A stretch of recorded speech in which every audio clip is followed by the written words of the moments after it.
Good evening, everyone. Welcome to a regular council meeting for Laurentian Valley for April the 21st.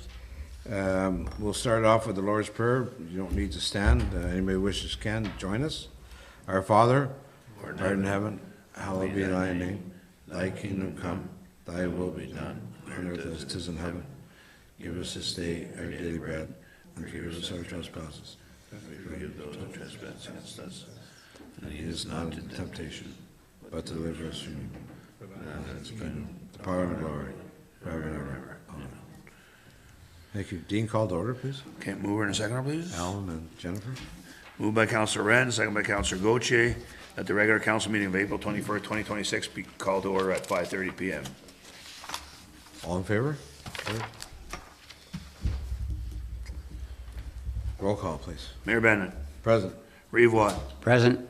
Councillor Gauthier. Present. Councillor Hewitt. Present. Councillor Hughley. Present. Councillor King. Present. Councillor Wren. Present. All members present. Everybody's here. In person. Confirmation of the agenda. Keith and Wendy. Moved by Reeve Watt, second by Councillor Hewitt, that the agenda of the regular council meeting of April 21st, 2026 be approved as presented. All in favor? Carried. Confirmation of the agenda. Jennifer and Betty? No, we just did that, sorry. I'm sorry. We're on our minutes. Declaration of Pecuniary Interest. Yeah. Minutes and notes. March 17th, council minutes. Betty and Brian? Moved by Councillor King, second by Councillor Hughley, that the minutes of the regular council meeting held March 17, 2026 be approved as presented. All in favor? Carried. Motion for April 7th. Mover and a seconder. Alan and Jennifer? Moved by Councillor Wren, second by Councillor Gauthier, that the minutes of the council and committee meeting held April 7, 2026 be accepted by council, and that the resolutions from that committee become resolutions of council. All in favor? Carried. Okay, delegations. Cindy Phillips, Executive Director, Renfrew County Futures. Welcome, Cindy. Thank you. Good evening, Mr. Mayor, members of council. Thank you for allowing me to come. Your mic, can you just push your mic, Cindy? Thank you. That's good. Thank you very much for allowing me to come and have a brief presentation for you this evening. It's something that Community Futures likes to do periodically, is reach out to the municipalities just to kind of reintroduce ourselves, who we are and what we do. So I'm Cindy Phillips. I'm the Executive Director with Community Futures Development Corporation in Renfrew County. So just, I guess, a brief overview of the program. So the Community Futures Program is funded by the Government of Canada through the regional development agencies. So here in Southern Ontario, we are funded by the Federal Economic Development Agency for Southern Ontario, or FedDev. There are 60 offices across Ontario, and we are part of a network of 267 offices across Canada. And here in Renfrew County, we actually just reached our 40-year anniversary of serving businesses and residents in Renfrew County.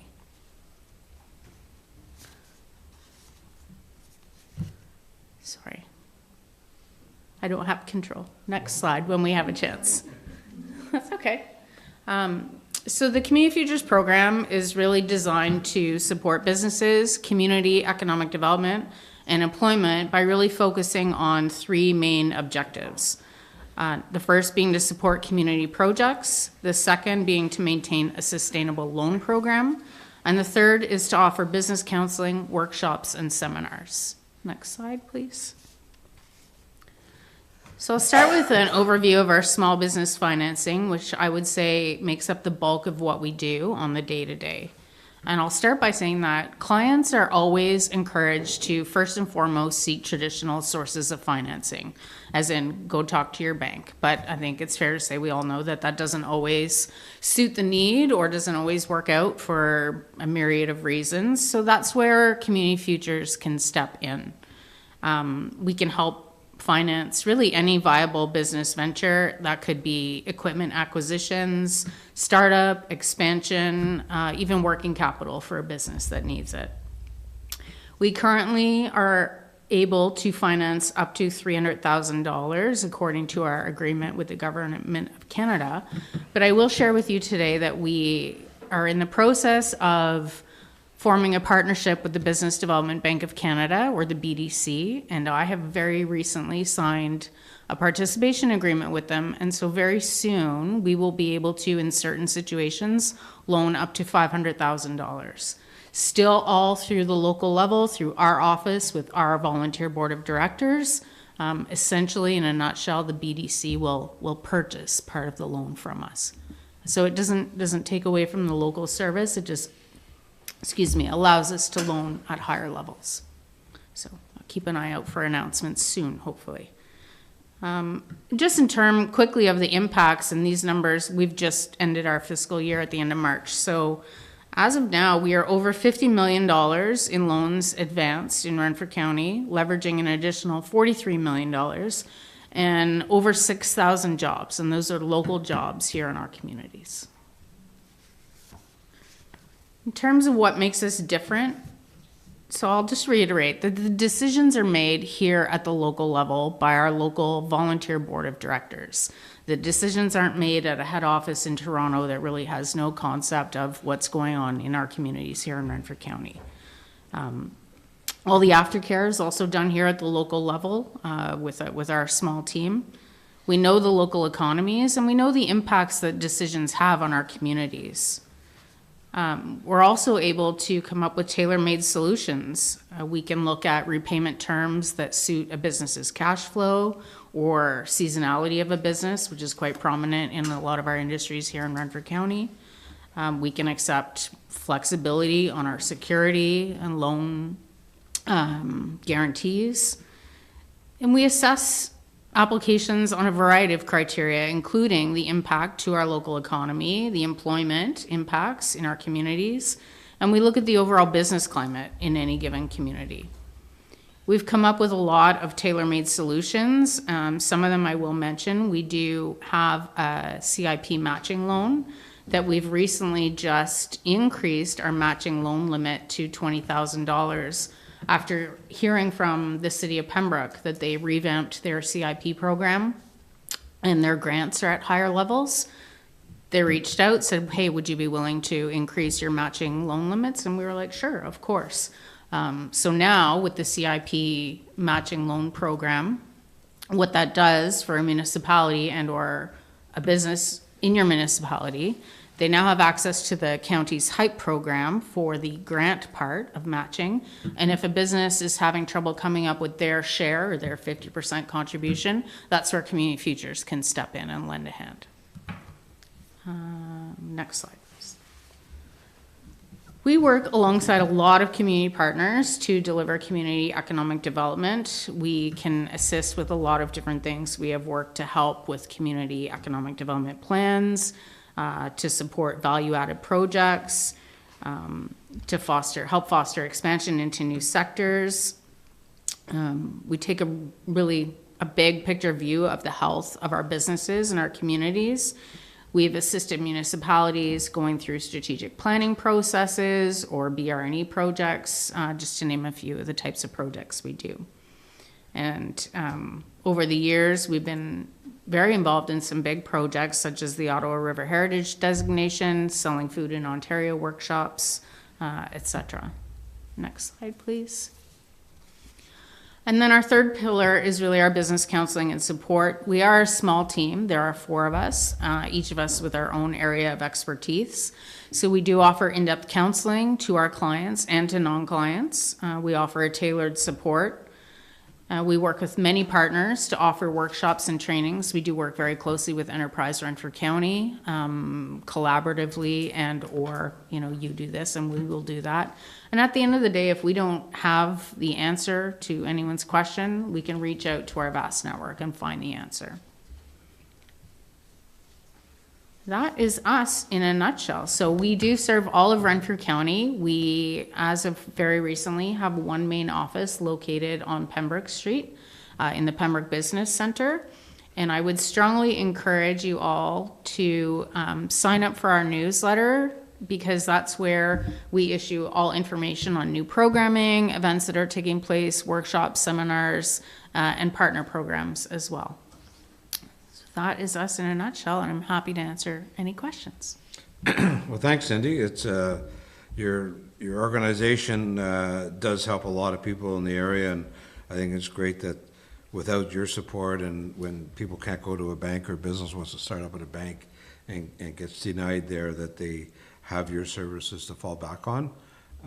So I do appreciate what you guys do, and it's certainly good for the economy in the area. Thank you. Okay. Any questions, comments from council? Wendy? Do you guys also have a website for more information if someone is asking for particulars? Because I honestly would like to look at it myself. Absolutely. We have a website. I believe our information is in the package, and I've also left with the deputy clerk a stack of our rack cards, so you can have them on display. If you need more, please reach out. We're happy to provide you more. And yes, information on our website, on our social channels. We have Facebook, Instagram, LinkedIn, all the things. Perfect. It was very informative. Thank you. You're welcome. Al?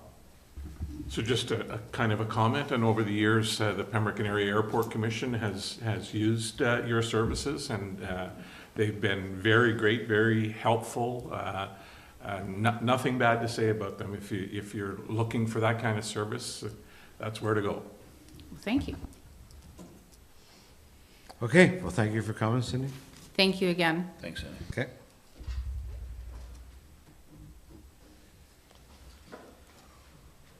Okay, Dean. I guess, so I'm gonna ask is, no, because I did tell him 10 to, so he might be a couple minutes, but not here yet, eh? Okay, so maybe we could just move on to the reports. We'll come back. Can you just flag us when he's on? All right.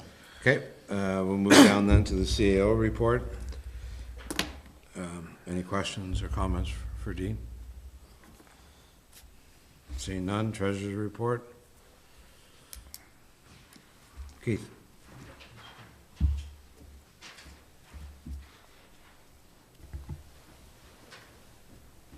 The monthly overview of the year 1 and 2 in arrears.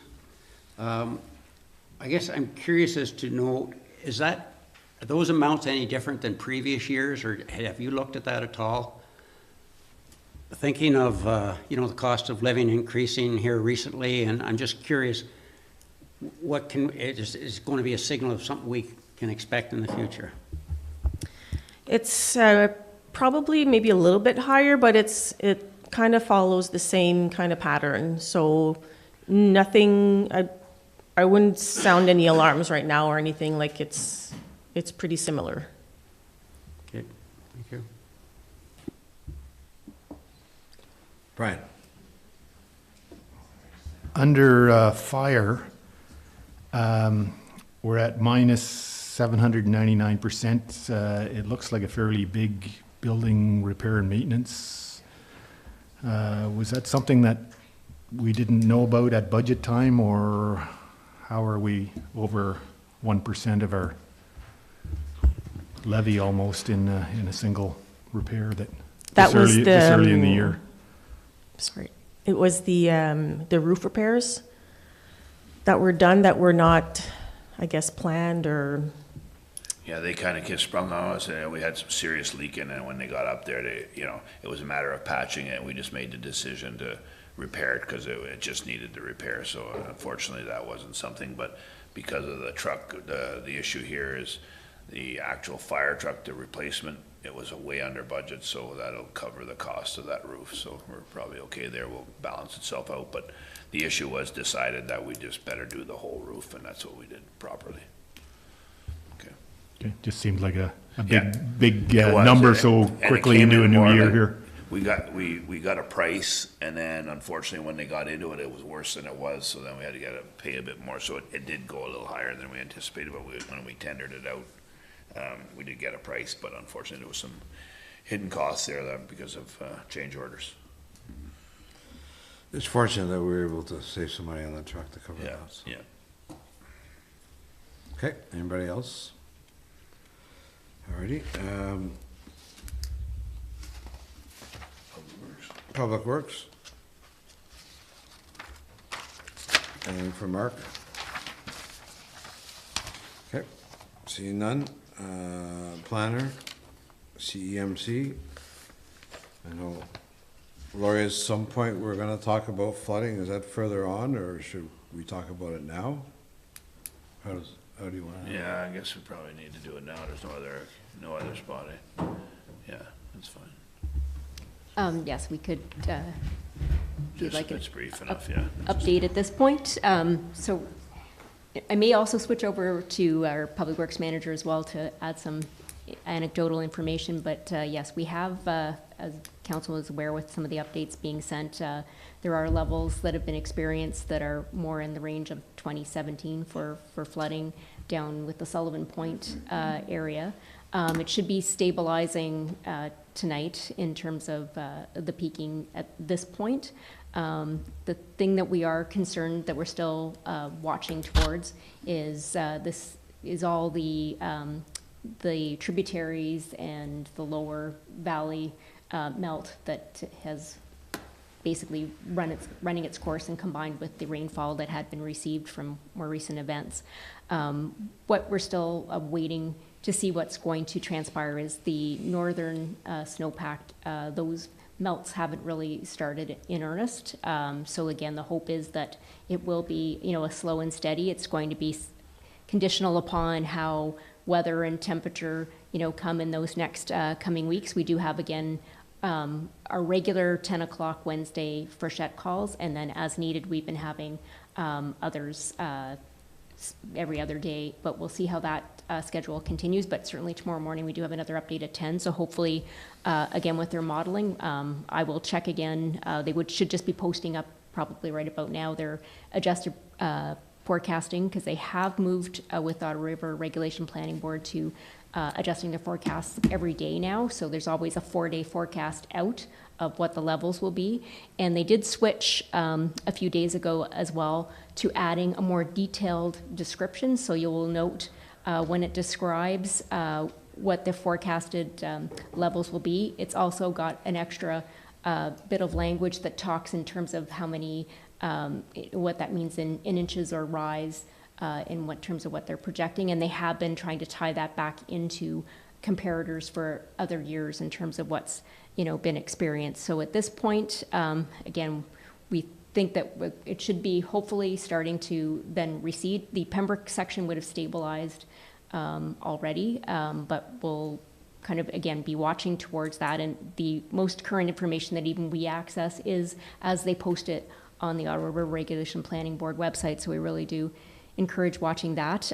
So through the weekend, we did have public works staff were on call and were monitoring and ensuring that the sandbag filling station was kept supplied, and also checking and monitoring a few of the different areas around to see how levels were being affected. And so in accordance with the policy that was adopted by council after 2019, we do provide the sand and sandbags at the sandbag depot station as they're set up.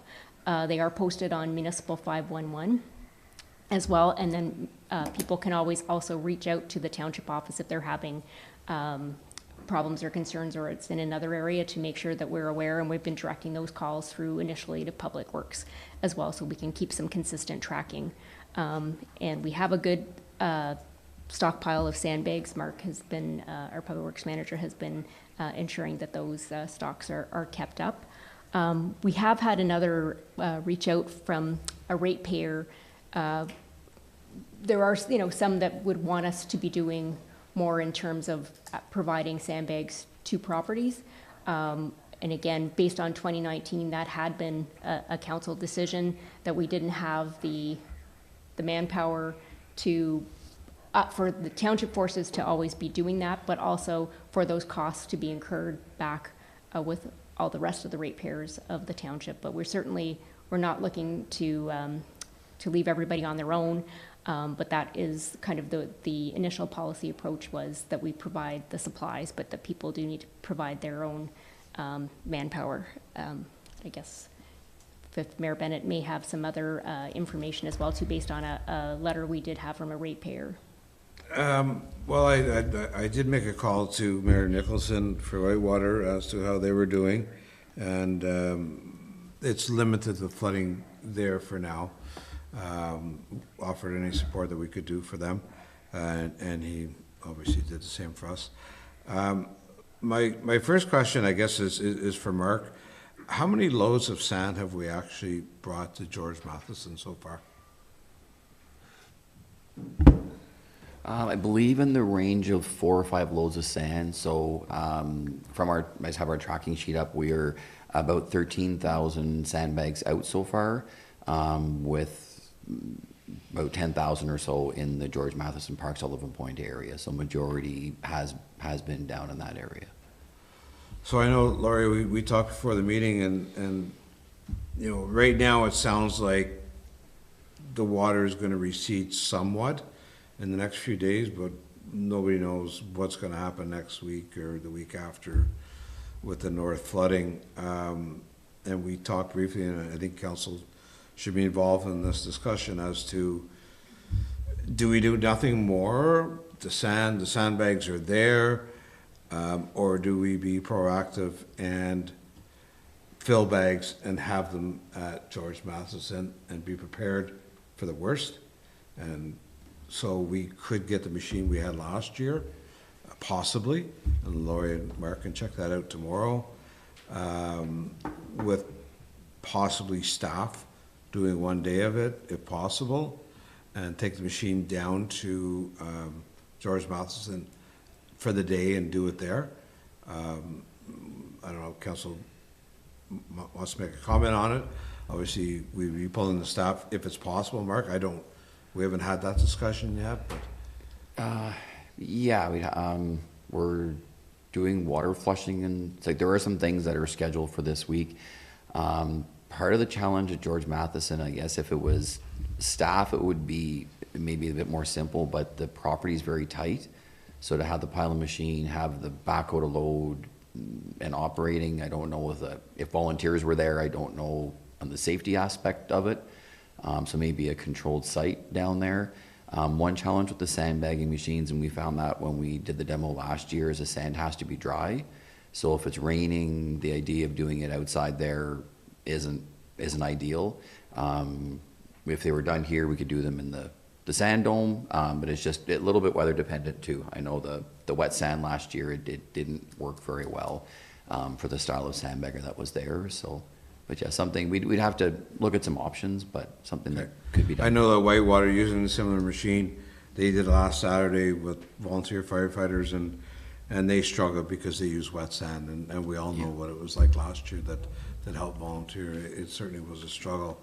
The advantage is taking the machine there is that we're not moving the sand that many more times, right? Mm-hmm. If we do it here, it goes on the truck, off the truck down there, and it would be simpler to do it that way. And I guess I totally agree with the operation going on down there, limited space. I don't think volunteers should be involved. It doesn't say that when the machine, we can't leave the machine there because it's not ours. It could get damaged, so it's got to come back to the township office. So maybe you can let council know what the plan is, maybe by Wednesday or by Thursday, maybe, or let us know what's happening if you have decisions tomorrow, and you got to find out if you can get the machine too, right? Al? Well, last year it worked out pretty good. I'm not sure if it was Splinter or who it was that brought the container that we just piled it in the container, right? And they brought the container down and the doors can open and then people could just take it out of the container. So if you got the machine, I'd be more than happy to come a day next week and bag and fill one of those containers and put it down there. And if it all goes, then call us back and we'll do another one. Okay.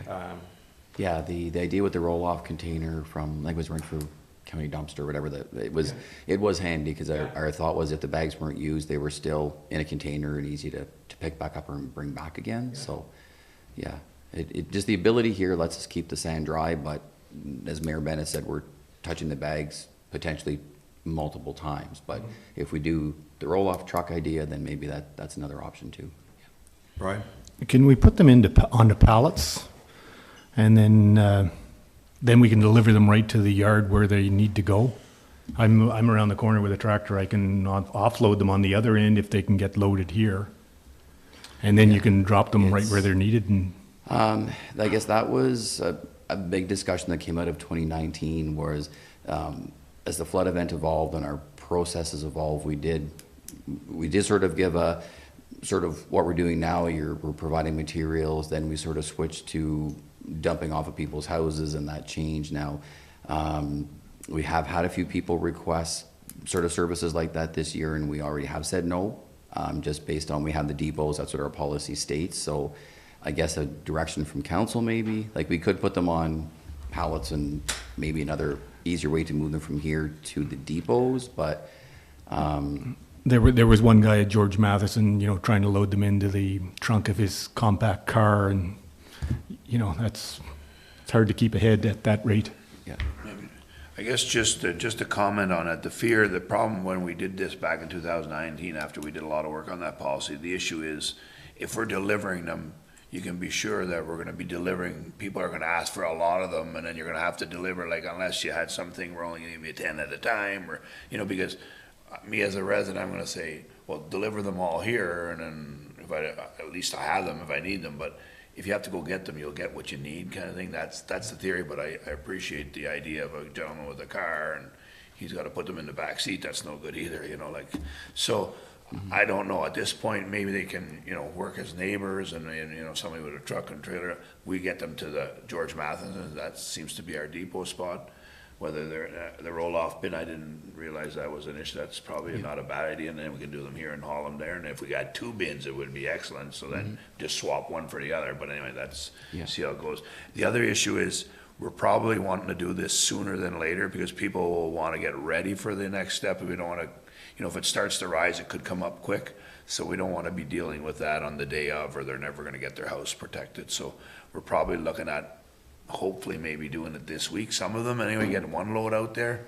I don't know if it's possible, like I said, we gotta see if we can get the machine and that kind of stuff, so. Anyway, that's just a couple of things, but we do have a policy, so it's, we gotta watch that we don't deviate too far from that. Sorry. Betty, go ahead. Betty was first, go ahead, yeah. I'm kind of the thought that it's better to be prepared than wait till the last minute and you're scrambling. I'm kind of with Alan and Dean that if we can get someday this week, that we can get some stuff ahead, and if there is a roll-off bin, I'd be prepared to take some time to come and help as well to try and get ahead of this, just in case. It could all go down, but again, overnight it could jump 1.5 feet, so. Now, I know there's a fresh net call tomorrow morning, you said at 10 o'clock. I think if maybe Mark and, the staff can start looking at, first of all, if the machine's available, and could we maybe get the staff to do down at George Matheson this week, or if we're gonna get the roll-off bins too, that would be even better. And then we'll know more as we go day by day. At least we'll have a couple of days' notice, I would assume, before it rises dramatically again. And then we can call out to council and anybody else who wants to come here to fill the bags, but certainly volunteers down at George Matheson, I don't think we'll do it this time with the machine. Okay. Al?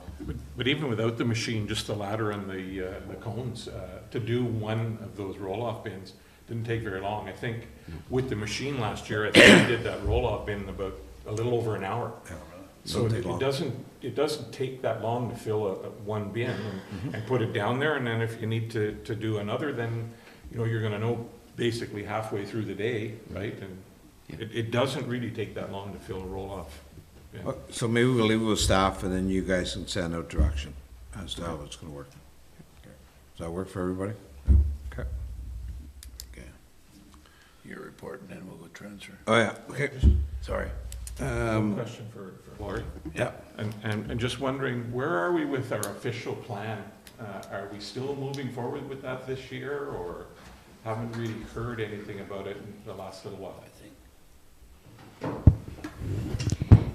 So it's still on deck. As far as the broader official plan review, we are monitoring. There are some items out for comment right now with some provincial framework for all official plans coming forward. And just, we, hope to bring something back to council. Just unfortunately, we've had a higher volume of some planning applications just as of late as well. But it's still on deck for, at the very least, some major amendments this year, and then we'll see for the full review. So would you have like an ETA of when that might happen? I just can't provide that right tonight. Laurie, just going back to planning for a minute. I know that at River Point, our new latest subdivision, there's a lot of action going on in there, and they might even start building this spring, breaking ground for some of the homes. We're pretty well, everything's on course for there. So later on the agenda tonight, there is the authorization related to the subdivision agreement for that. So again, there will be some administrative matters to move forward, but it should be close. Okay. Mayor's report. Any questions or? Jennifer? Did you win the tournament? I'm sorry? Did you win the euchre tournament? We competed for last spot. It wasn't in the cards that night. No, it wasn't in the cards. But the pancakes were good in the morning. Right, Wendy? Constant battle between him and his wife's team. Yeah, we kind of struggled. It was fun though. It was good to have. I just want to go back a moment with our MPP Billy Deno. He did reach out on Monday to me just regarding the flooding and if their office could be of any support.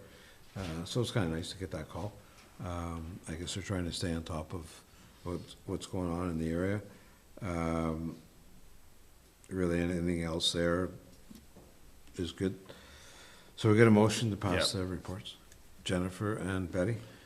Moved by Councillor Gauthier, second by Councillor King, that the council meeting received the following reports from mid-March 2026 to mid-April 2026 at the regular council meeting of April 21st, 2026.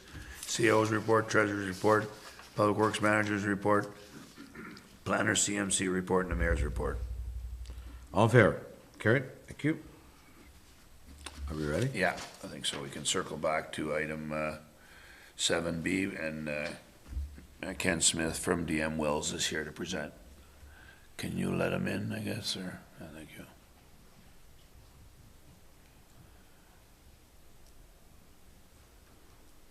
Good evening. Can everyone hear me and see me? Yeah, we got you, Ken. Appreciate it. Great. Hi, Ken. Hey, Thanks for sorry. coming, doing the presentation tonight.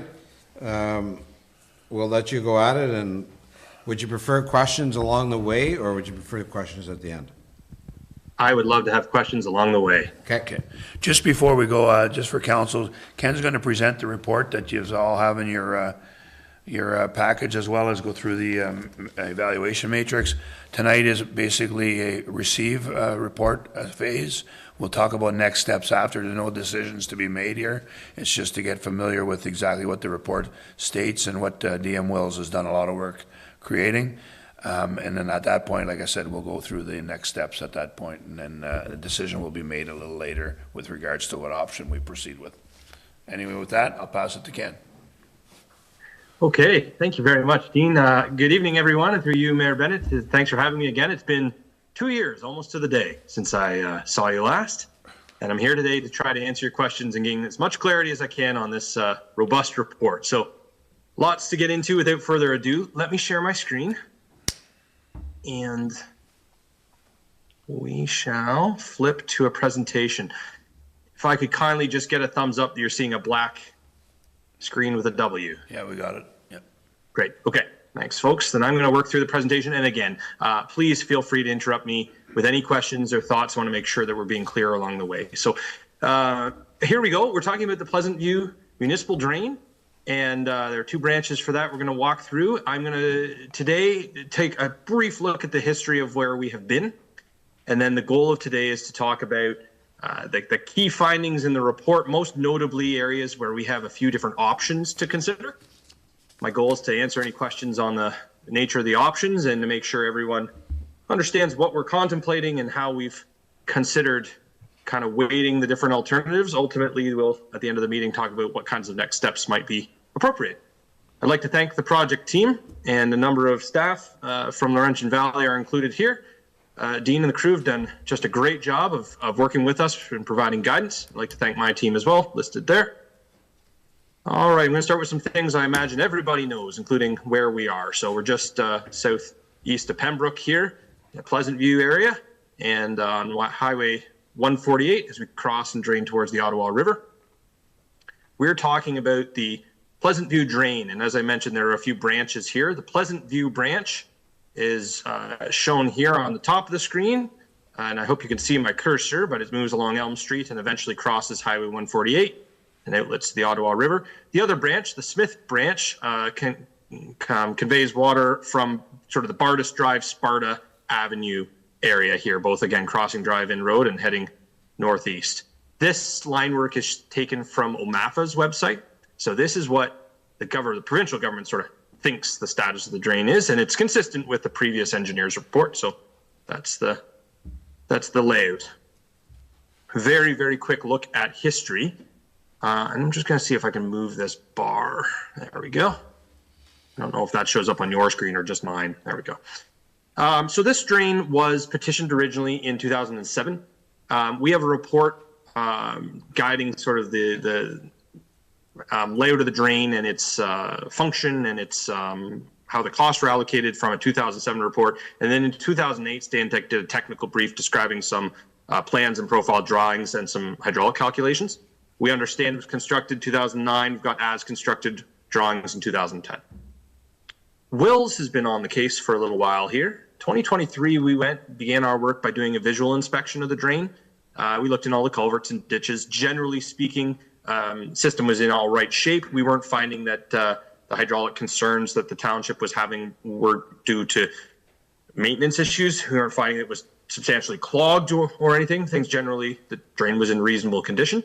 So we followed that up with a drainage and hydrology report intended to take a look at what we would recommend for the sizing of various components of the infrastructure, mainly the culverts under the roadways. And with few exceptions, most of the culverts we found would benefit from being increased in size. That was the outcome of that report. And some of the ditching as well would benefit from some sort of widening and minor deepening. We were then asked by council and by staff to take a look at sort of why there maybe were hydraulic deficiencies. What was different about our assessment and the previous work? Were it construction errors? Was it a difference in standard? We made a whole report on that, and I presented that in detail last time I was here, but the 10-cent high-level findings was that the standards were generally different. They weren't well described in the previous report, but we're understanding that the level of storm that we're considering as we size our culverts and ditches was at a different level. It was a higher standard in our work. And secondly, we found some discrepancies in the flow control pond. And I'm just going to switch here to Google Earth just to make sure everyone's on the same page. The flow control pond's here. It's just southwest of the Home Depot by Robinson Line, just behind Elm Street. And we found a few things about that pond that weren't consistent with its original design. Most noteworthy, and I'll talk about it in a little more detail later on, we found that if the pond were to fill up to a certain level, instead of functioning the way it was intended and filling right to its brim, it rather would back up the channel upstream through a connected culvert and start to actually spill over the road and perhaps down Robinson Lines. We were concerned this pond really wasn't providing the hydraulic flow control that we were hoping. Can I ask, is that pond actually working at all right now? I would suggest not meaningfully. As I said, if the pond really gets filled up, then it's gonna spill kind of the wrong way. And then on top of that, even if it was kind of functioning correctly, the way the hydraulics work in the system's a bit complicated. The pond would kind of take the edge off the peak of the flow, but by the time you get a few hundred meters downstream, the peak flow coming in from other developed urban areas, they're sort of the critical peak flows. So the pond doesn't actually influence any of our design much beyond Drive-In Road. And I'm going to talk about that in our analysis of an option in a little more detail. But from a high level, I would say no, the pond's not really particularly effective. Okay, thank you. Okay, so after 2 years ago, I had told you all that, and I tried to be a bit quicker here, but ultimately what we recommended 2 years ago was that the drain would benefit from an improvement under the Drainage Act. So we suggested that the municipality consider using Section 78 and institute a major improvement. Major can just mean an improvement on more than one property, so it was pretty clearly in the major improvement lane. And that's what the municipality has done. So here's where we are now. I have a layout of a flow chart from a guidance document under the Drainage Act. And everything I described took us to this top brown box, which suggests that an improvement is contemplated under Section 78. It goes to council. Council considers whether that's a worthwhile thing to do. The municipality was the petitioner, so you supported yourself and suggested it was worthwhile doing. You provided some feedback and then appointed an engineer, us, to facilitate that process. And that was done, and over the last year and a bit, we've been working away after being appointed as the engineer. The next slide continues the process. So here we are, we're the engineer that's appointed, and the first thing we do is hold an on-site meeting. So we did that, and I'll tell you all about that in a follow-up slide. And then we confirmed that the work's appropriate for a major improvement. We did that. And then we are directed as to whether we should prepare a preliminary report, which is like we evaluate some options. So we were directed to do that, so that's a yes. And now we're over here in this box that suggests that we are preparing and filing this report.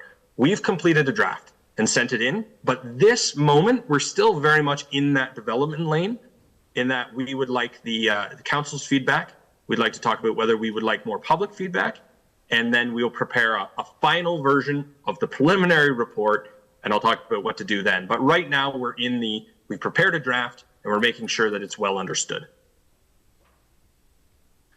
So let's talk about the on-site meeting.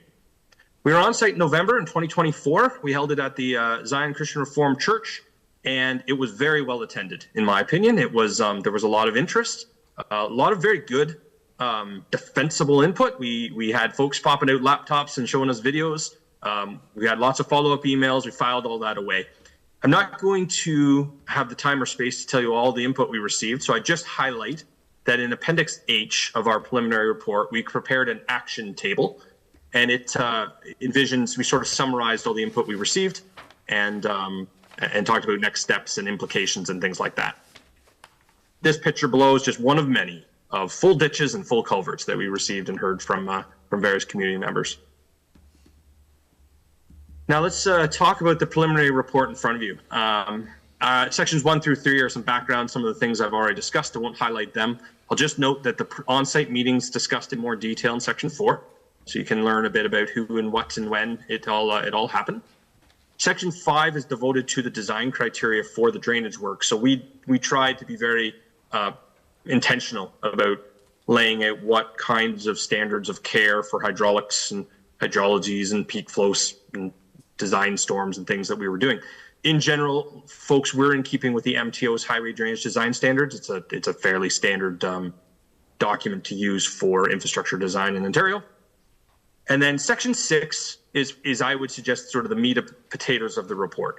In Section 6, we walk through station by station along each of the branches and describe in a preliminary nature the work that we're envisioning along the way. So it's in as much detail as suggesting, for example, a culvert might be replaced with a 4-foot culvert instead. We might be describing a new channel section at a certain width and slope and gradient. One thing I'd like to highlight in that section of the report is some of the recommendations are what I'm going to call fixed. We don't provide a number of options. We're just, as the engineer, saying we've done the work and this should be a 1-meter diameter culvert. Fairly straightforward. Other areas, in keeping with the nature of a preliminary report, have a variety of options.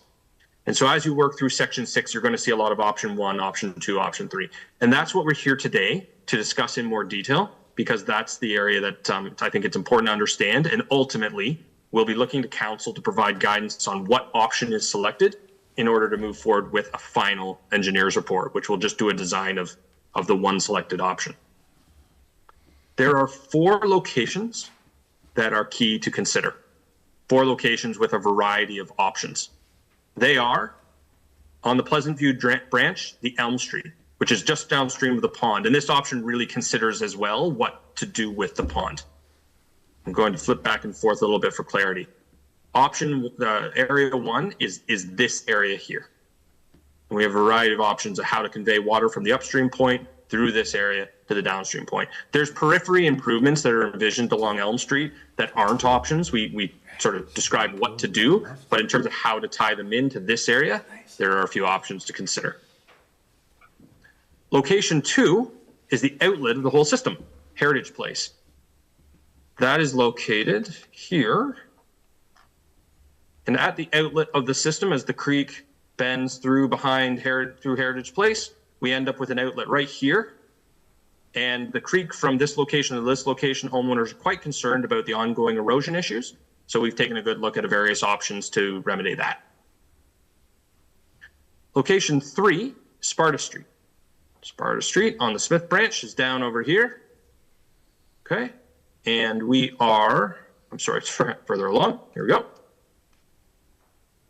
We have a significant inflow from the fields on the west through here. And so how to get the water across Sparta Street? We heard about flooding for these properties. We heard a little bit about flooding here on Athens Street. Let's have that highlighted. But really making a corridor flow to get it to the upstream end of the branch here is our third location consideration.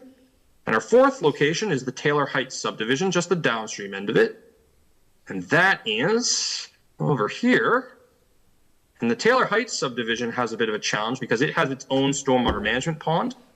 What's happening, if you've been there, is it's quite a steep gradient down the hill, and then this area flattens right out. So the branch of the drain has good capacity, but once we hit the flat section, the water wants to spread out, and we're finding that there's an opportunity for the water to actually overwhelm the end of the court and actually get into the stormwater management pond. So both community input and our hydraulic analysis identified some challenges here. So those are the 4 areas we're going to talk about. And what we're going to do here is we're going to work through the options. We're going to look at the drawings that we've prepared just very quickly. And we're going to evaluate these evaluation matrices where we look at the options and we look a little bit at the pros and cons. I'm just going to give a high level overview of what those are. So at each of the 4 locations in the report, you'll find preliminary drawings in Appendix C. And you're going to find cost estimates in Appendix G. I'm sorry, did someone, did I interrupt someone there? Oh, sorry, I thought I heard a question.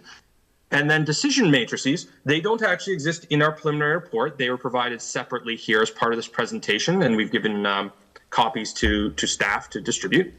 And they are designed just really to help council here and now consider the pros and cons. So let's get into these 4 locations. The first one is Elm Street. And we are here talking about the conveyance route from the pond to the outlet across Drive-In Road. I've already kind of highlighted the pond here. I'll just reiterate. Pond currently functions as a bermed up pond. So there's a berm on the downstream end with a pipe that allows water to leave this pond slowly. But as water rises to the top of this crest, instead of flowing out towards Elm Street, which is this direction, there's an opportunity for it upstream to kind of escape down Robinson Line. So there's a liability with the existing condition of this pond. Our 4 options in this location are to decommission the pond, which means don't really do a lot of work. Just remove that outlet culvert and replace it with a big open channel. We don't really need to get rid of the pond or fill it in. It just will become part of the channel. Low cost solution. We just sort of give up on having it try to offer any flow attenuation. And then instead, we're going to beef up the conveyance route downstream till we get to the other side of Drive-In Road. So in this option here, we're going to improve the ditching. I'll show the pros and cons later on, but the challenge here is that these ditches are going to be deep, going to be wide. They're going to interfere likely with private property. They're twin 1 meter CSP culverts side by side. So it's quite a span. So it's going to look like quite a chasm beside Elm Street. To improve that, option 2. Sorry, on Elm Street, how big is that ditch going to be? 2 meters? It's going to Pipe be, is going to be 2 meters. there's going to be 2, 1 side. They'll need about a foot in between them. So the bottom of this ditch is probably going to be about 2.5 meters wide, and it's about 1.5 feet deeper than the existing ditch. You can see the profile here. Now that's our I don't want to say bad option. That's the most intrusive option. Okay. And that's for comparison. That's if you don't keep the pond intact and you don't offer any other sort of means to convey the flow. If you did it all through the ditch. Could that be closed in, that ditch? Yeah, great idea. Option 2, so to speak. Option 2 suggests we're going to build a sewer instead. We're going to pick up the regular flows from the ditch in the sewer, and we're going to have the ditching be a more modest ditching, similar to existing conditions, to convey the local flow. But it's not as effective as we'd hope. We still have 2 900 millimeter CSPs, and it's still a fair measure down. We're showing the sewer in the profile here, but the ditch is still similar to the other design. So what we're showing here is that if we put in a 3-foot concrete sewer through the whole length, we maybe take the edge off this ditching, but it's still pretty significant. Now that scenario, again, envisions that we just kind of gave up on the swim pond. We just broke the outlet and allowed the water to go right through the swim pond. Option 3 begins to envision an improvement of the swim pond. So we take back what the swim pond was intended to do, but to do that, we're widening it. So we're actually getting a little bit more land, we're widening it out, and we're lowering it so that we find our storage volume below the elevation that the water would spill out of the pond. And in this case, now we see that these sewers are twin 900 millimeter pipes. Well, it's almost as effective as putting in the sewer. Similar depth, still a pretty intrusive system. Last option, combination of the two. We improve the sewer, the pond, and we put in a sewer. Now we start to see that these pipes are twin 600 millimeter pipes. So these really are more in keeping with what we would expect the modest sort of overland ditches to look like.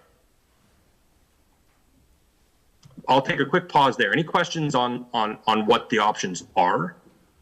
I hope those are reasonably clear. Okay, great. So then we provide. Sorry, by redoing the pond, you're increasing the cost, but you're lowering the costs on the ditching along Elm Street. That's right. That's right.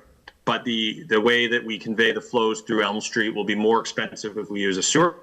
It's expensive if we only use a ditch. So there's a bit of a combination of options here, the do and don't with the pond and the do and don't with a sewer. Obviously, reinstating the pond and reinstating the sewer are both expensive items, and they are in the report quantified. So we do have numbers for what we think that would look like. Sorry, one more question. By fixing the pond or deepening the pond, that's going to increase the flow or decrease the flow on Elm Street? It's going to decrease the flow. Decrease the flow. And they control it. There's smaller pipes, so they control it. Okay. Yeah. Yeah. Okay. So what we provided here is our analysis of the sort of pros and cons. And folks, I'm an engineer. I love doing math. I love numbers. This is not a mathematical exercise. I don't have weights and scores and 10s out of 15s on these. These are colors. These are qualitative measures. The way that this assessment is set up is using colors blue, green, yellow, and red. The blue represents, for the options, should be clear here, the options are shown in these columns, and the and various kind of criteria to weigh them are shown in these rows. And we consider some social impacts and engineering and cost impacts. Blue means that there's really no impact, or it's even better than existing conditions. Green means there's a very minor impact, or if there is an impact, we can easily mitigate it with a little bit of effort. Yellow means there'd probably be some kind of negative impact here, and it would be difficult to fully mitigate. And red means some kind of substantial impact and something we couldn't probably fully mitigate or even really effectively mitigate. So I won't highlight every cell here. There's a lot to look at. But what I'd highlight is in option 1, which has the deepest and largest ditches, we see that the property acquisition's kind of getting into the red. We're really impacting how these properties will function. We're well beyond probably the property limits. There's into utilities. We're having the biggest, deepest, kind of most noteworthy ditches. So it scores the worst here. Whereas we see as we move down the line and we have more, a sewer involved, but still the pond not built, it's a yellow. And by the time we have the pond reinstated, we've made the ditches in a more manageable level. So this goes green. That's conversely, though, we see the costs, right, go to the highest level. when we both install the sewer and rehabilitate the pond. On the weight of evidence, we land on a color at the bottom. Again, there's no math to this. We just sort of look at this one and see mostly greens and blues and a few yellows, and we give it an overall green. We look at this and start to see some reds in there, so we give it a yellow overall. We see a few multiple reds, and we give it a red. Ultimately, we're recommending that decommissioning the pond but installing the sewer on the weight of evidence is probably the most effective way to convey the water through the system. We do expect, however, that still, it's a yellow on the property acquisition. It's not perfect. And this is where we come to council with those kinds of challenges. How do we weigh these things against each other, cost versus public use and impact to property? I'll take another pause. Any questions here? Okay, great. I'd like to highlight the do nothing option on the left isn't great, mainly because of the existing liability of water spilling out of the pond towards Robinson Line and the fact that there isn't conveyance through Elm Street. Okay. Now I'll be able to, hopefully now we understand how this is set up, move through the other options a little more quickly. Heritage Place at the outlet end of the system is a channel, a straight channel to the Ottawa River. Right now it's probably completely underwater because of the Ottawa River. That's not the function we're ever going to fix. Obviously we can't stop the Ottawa River from doing what it's going to do, but in other flow conditions, when Ottawa River's low, this may still be overwhelmed by local water from the catchment. So that's what we were looking at. The property owners here were quite passionate about a variety of issues. We are not going to be talking about quality issues or habitat issues. This is really about a drainage and conveyance study. And we found the channel is just barely big enough to kind of convey the flows. There isn't really a problem with hydraulic flooding risk. There is, however, an ongoing erosion problem. The trees are beginning to become undermined, and there's concerns there that the trees will start to lean and perhaps fall and threaten the properties. So that was a main concern for the property owners. You'll see here our first option is to basically clean it out and reinstate rock protection along the whole thing. It'll look a little bit ugly perhaps, but the nature of the clean out is pretty modest. You see here the existing channel is in gray, and we would kind of dig it out to this darker line. So it's not a huge change. And then we would install sort of this depth of rock protection along its limit. That would certainly solve everyone's problem. We would cut down all the trees. Second idea is similar in that we still dig out the channel and we provide a rock protection through the whole thing. We're just going to and move it over a little bit. And the rationale there is at least we can keep the trees on one side. So we're going to kind of infill a little bit on the side just to protect and fill in the erosion that's happening, kind of protect the roots and make sure that it's stable. And the other side will just completely excavate. We've chosen the north side to excavate because it's been previously modified and it made the most sense. It's the steeper channel section under existing conditions. Again, though, it's impactful to property and there is a loss of half the trees. We actually conducted a bit of a on-site meeting just with these folks after partway through our process, just to make sure we understood their concerns more clearly. The two options I've just described are shown here. They both are ranked sort of in that middle yellow territory. Another option that's produced in our report is close to do nothing. It's to continue to monitor. What we recognize is that the residents have really complained about leaning trees and the risk of falling trees, and they've really complained about ongoing erosion. We only can see the channel today. We really don't have a picture of what it's looked like over the past, so we don't have a sense of how quickly it is eroding. I don't doubt that it is eroding over time. I just can't really tell you whether you've got 5 years or 10 years or 20 years before it's really moved and undermined trees. So option one is really a monitoring program, maybe put some pins in the channel to quantify its rate of erosion before we would go and do a construction project. We had two other ideas on site.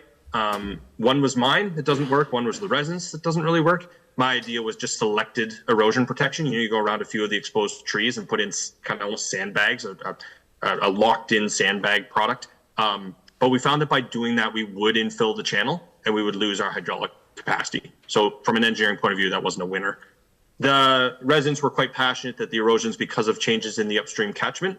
They may not be entirely wrong about that, but to modify the peak flows significantly in the upstream catchment for this location, you'd need a massive flow attenuation facility, another big pond somewhere. There'd be land required for that. It'd be a huge capital cost, be another big piece of infrastructure, and it may not fully, it would likely not fully mitigate the erosion. It might slow it, but it's not really going to stop it. Channels erode naturally. So it'd be a very difficult thing to sort of be a conclusive solution. So it had a number of red kind of categories and came out red.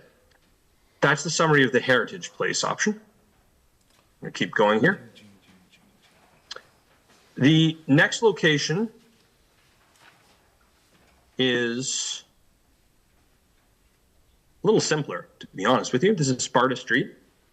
And at Sparta Street, there's an inflow of water from the west, from the farmers' fields, that gets to Sparta Street and struggles to reach the upstream end of the Smith branch of the drain.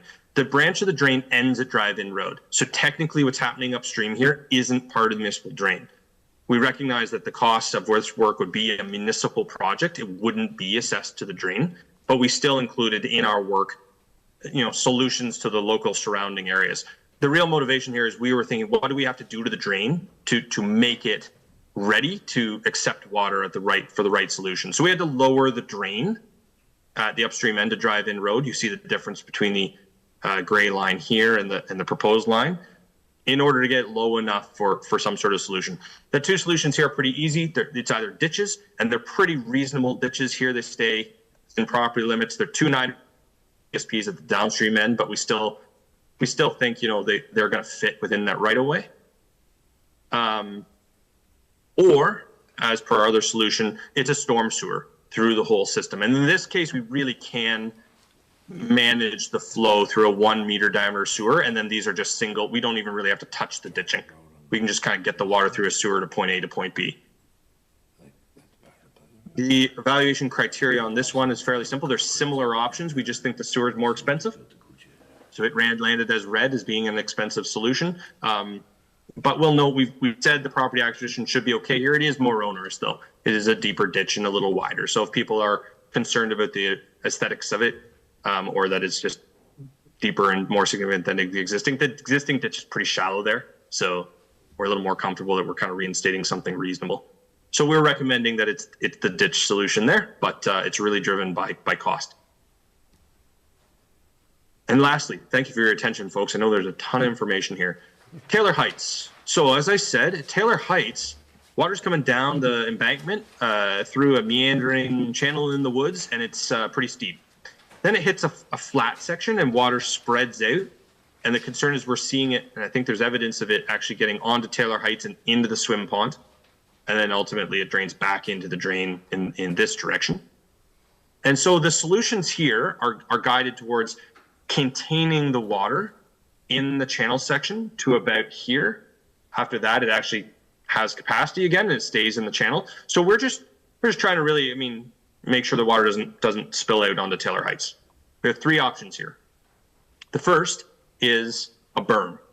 So we would suggest under this option that we would build this berm foot high. It's not that, I think it's a foot wide. It's about 1 meter high. Yeah. So we see this berm located. So there's our channel. We kind of build the berm inland.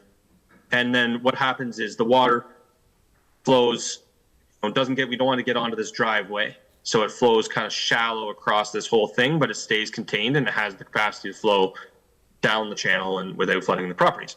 The challenge with this first one is, as you can see, this berm is almost 30 meters, but 100 feet into the backyard here. And it's 1 meter high. It's 3-to-1 slope, so it's not like it's going to be like a wall, but still, it's going to significantly impact this property and their kind of use of their backyard and such. It's pretty intrusive. And that width is mainly so we have the hydraulic capacity. We kind of have a wide, flat channel, and then as it gets steeper, we can kind of bring it closer to our channel again. Option 2, maybe a little more obvious, is digging out the channel.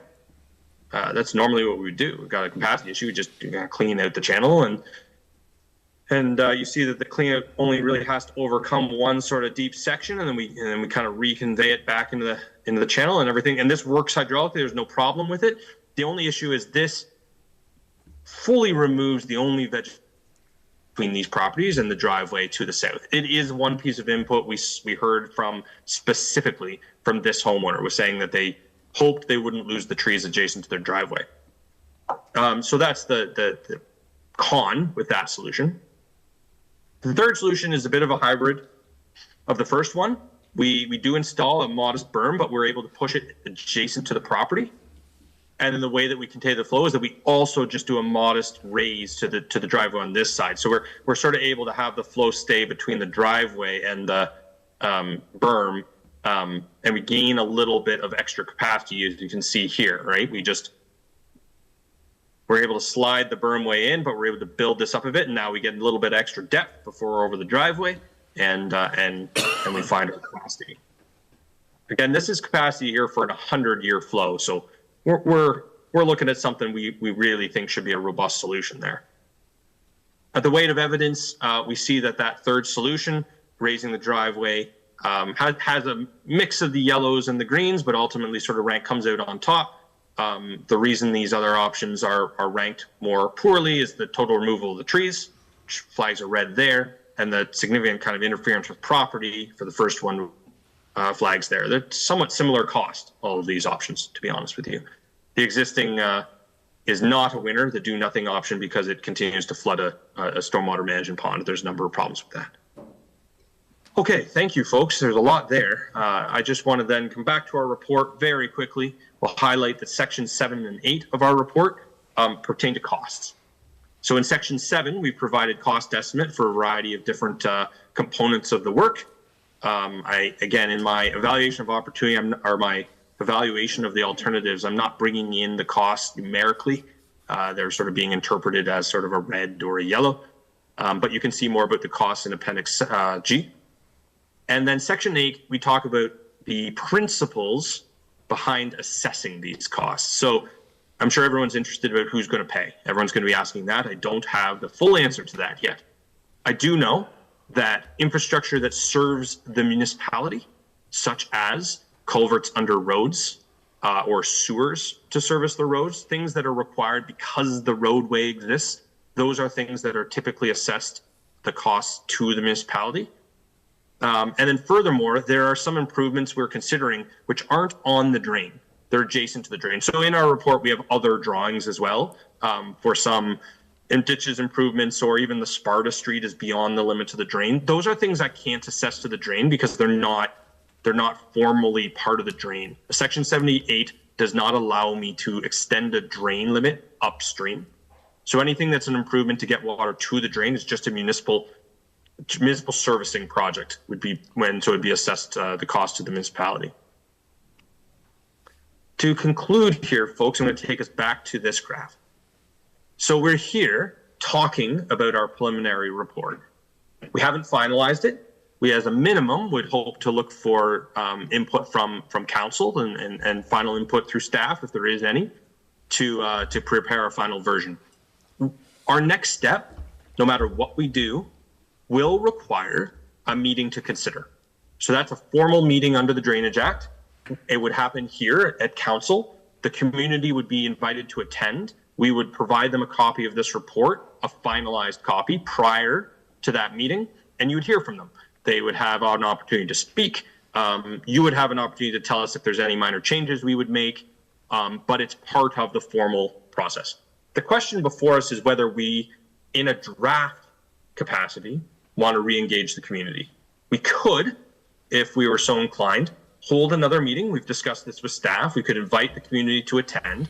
We could show them the same information I've shown here today, the options, the evaluation matrices. We could hear from folks. I'm sure we'd have lots of input, some concerns, but we would hope to hear some folks talk about maybe their thoughts on the evaluation framework, maybe folks about what they prefer to see. If we heard an overwhelming chorus of people saying, hey, we don't care how much it costs, don't make the ditches that deep, then we would feel more confident in our evaluation. We might have folks saying, take the trees, whatever, we don't care. Then that might turn a red into a yellow or into a green.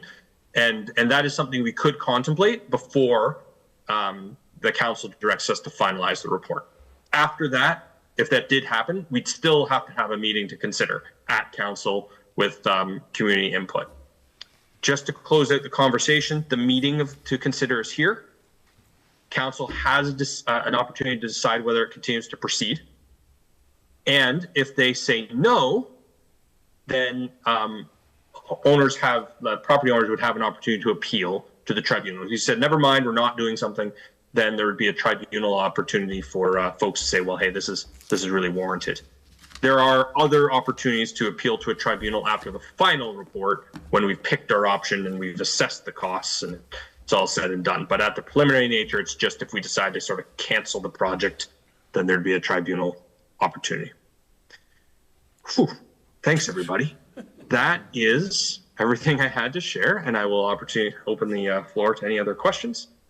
And thank you very much for your time. Alan. Well, thanks. That's quite the report. My head's sore listening to all of that. Just have a question. So if we didn't go to the public and we went ahead and went to the final approval, then had the public involved, is there an opportunity to make changes at that point? And if not, we'd probably be better to engage the public at this point and possibly make any changes before we decide on the final. Great question. Yeah, we've considered that. Yeah, there is. It's not impossible to make changes in the report. The only challenge might be we've issued a version of the report to everyone and said it's final. So then if we have a meeting to consider and council directs us to make changes, then we sort of have to send another version of the report to folks, and they might have opinions on that. So I would suggest that if we're concerned about making changes, the best course of action is to have the public meeting before the meeting to consider. Yeah, and I think that's like my thinking of the way to go as well. Let's make sure if we're going to do this, we get it done right, and we appease as many people as we possibly can. Very good. My question, and I know you kind of touched on it a little bit, but a lot of times in this report, it says the performance of the culvert in a certain area are not to MTO highway drainage design standards. So when did that change from the time 2009 when the drain was put in to now? Or is that not a good question? The highway drainage design standards, written in 2008. So that's a tough one, because a drain in 2009 would be right on the border of, would have started the project before those were really in place. Having said that, there's an older directive called MTO Directive B100 that's been around forever, and it's pretty much the same as the highway drainage design standards. Okay, I'll leave that alone. My other question is, one of the biggest concerns, other than in all the areas, but in the along Irma Street to Elm, has always been the flow of water from as high as Bell Street coming down and floods out a lot of the backyards on Irma Street. Mm-hmm. Is this design going to take all of that water away, either into I assume probably into the pond? Or are they still going to end up at the end of the day getting water in their backyards? No, we're going to fix that. The option envisions taking the water to the drain, maybe just downstream of the pond. So we are envisioning that there'll be a berming or sort of a channel dug behind the properties that would tie into the drain just downstream of the pond. And part of this design is making sure we get our drain low enough to accept that water. We may also beef up the ditching on Irma Street, but I think the heavy lifting is intended to be a ditch behind those properties, because I know exactly what you're talking about. That's a key issue. Further onto that, you would have to get the landowner of the field, you'd have to get permission to go in, or we would have to get permission to go in and do that ditching along the back of the property, or would we be on the landowner's property? There is a 5-meter municipal easement there. 5 meters, okay, all right. Yeah, I would just, I'm gonna beg another minute of screen sharing if I can here. Just to really put you to bed, the 4 drawings that we talked about with the ponds and with the different ditches and sewers, the area that we're talking on Erm Street, all of them show this same ditching behind the properties here on this 5-meter easement. So regardless of what option we are thinking about, as I go to each one of these options, we see that same ditch in place, and it ties in just downstream of the outlet of the pond, and that would be part of our strategy to improve the flooding on Irma Street. Okay, Brian. My question is, you're the expert in this field, and a lot of your option 1, 2, and 3 is dependent on who screams the loudest at the particular option, meaning that we've got to pick between who's upset with it being in their backyard or changing them, as opposed to picking the option that's going to function the best and give us the best long-term benefit to the drainage. Now, to me, that really comes down, that's what we're paying you for, is to come up with the best possible option, not the one that's the most popular with everybody. A fair question, certainly. I think that one of the points in the decision matrix I kind of pull your attention to is there's one of them sort of speaks to hydraulic capacity, sort of engineering function, and all of our proposed solutions make those green. So, for example, the Elm Street, from an engineering perspective, all of our solutions work from a technical engineering point of view. I'm going to meet, there's no decision-making I'm asking you to make between an engineering risk and a popularity contest. We're saying here are 4 options, whether it's a sewer or a ditch or the pond's there or it's not, and they all work. They get the water through. There is a subjectivity to cost generally, to tree removal, and to magnitude of property impact. Those are the portions that even as an expert, I'm saying this is hard for me to tell you a winner. But I'd like to reiterate, they get the job done. Wendy, please, and then Betty. I am far from an engineering expert, for sure. But just to help my simple mind understand this a little bit, how you have ranked things, is it based on just your expertise, or is it also based on a little bit of the feedback from your first public meeting as well? That's a great question. I would suggest that in our first meeting, we didn't have solutions in mind. Okay. So I can't tell you that anyone has looked at our solutions and given us direct feedback on those solutions. I would suggest our first public meeting was more about hearing about the problems, hearing about the opportunities there and that needed to be solved. With a few exceptions, there were some folks that specifically said, don't lose my trees, or as I mentioned. But for the most part, I don't think I can tell you that our colors have been vetted through the public input. Okay, thank you. So based on that, I'm kind of with Councillor Wren, that I don't think we can do a final thing until we have another public meeting.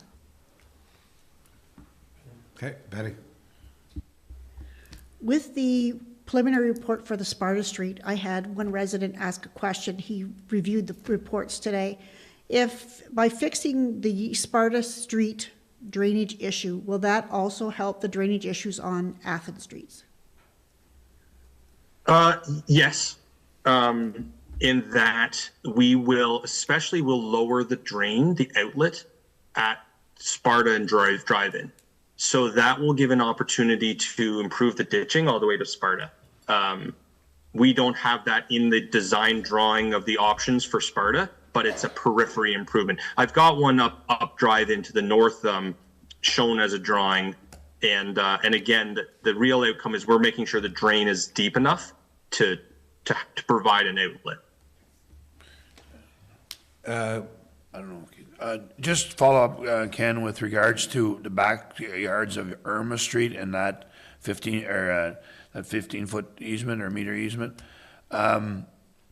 What's the control point of the water coming down there when it hits the downside of the pond? What's the control flow to get it down the rest of Elm Street and across the driving road? Like, is there gonna be a control thing there, or is it just gonna be what comes down there comes down there? It's just going to let fly. Yeah, okay. Is there gonna be enough Yeah, capacity to carry that, though? I guess, yeah, I'm sure you've looked at that, okay. Part of, yeah, we allow all the water in the upstream land to come in First, guns obviously blazing, first, yeah. with the exception if we kind of rebuild the pond, it halts up the water coming from the upstream branch. Okay.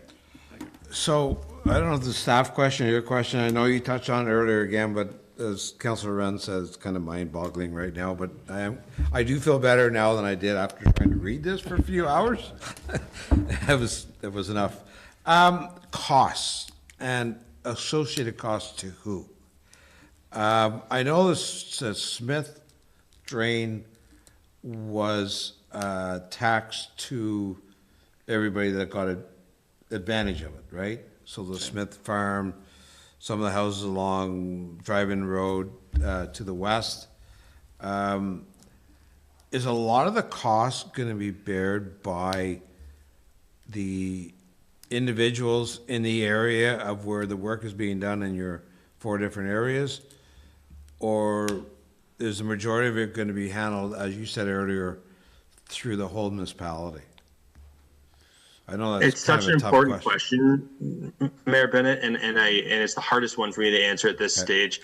The only thing I'd like to kind of reiterate is we have a previous engineer's report with a schedule of who pays, and we're going to try to continue to honor that distribution of cost.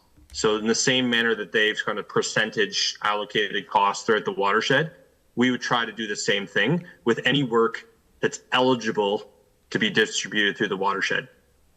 Succinctly, the Heritage Place improvements at the outlet of the whole system, that could be associated to the watershed. Everyone uses that outlet, that's fair.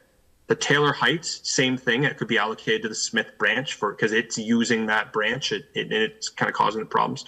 The other sewer questions, though, are a little more challenging. You know, if we pick an option that incorporates a storm sewer, then I kind of have to always remind myself I work for the drain, and I gotta defend to the drain why they're paying that cost. So if I had a cheaper solution that was ditching, even if it was a little onerous to certain landowners, I might be inclined to pick that one. And then if we go with a sewer option, because there's a road there and I couldn't just put a channel through the road, then I may have to make a special assessment to the municipality for the sewer work. So I would suggest really high level, if it's a sewer or it's a culvert, assume the municipality is going to pay for it. If it's the other solutions within the drain, assume that it'll be distributed similar to the previous report. And if it's any kind of ditching improvement that's beyond the actual yellow line I showed you on ag maps, you know, going up to say to Sparta Street, that would be a municipal project. I couldn't assess that to the drain either. Okay, last question. Going down, the water that flows across Drive-In Road near the church, on the east side of the church, when we're redoing all this, all the culverts at Drive-In Road will be sized up to handle more water, correct? The culverts that were sized as part of our project are all the ones on the drain. We haven't done, as part of our work, every culvert within the whole subdivision. So let me just share my screen to make sure I understand which one you're talking about. You're talking about Elm Street. I think he's talking about the one at Elm Street, crossing Elm Street to Elm Street from east and west. This one? Yeah. This one gets improved, yes, as part of the work.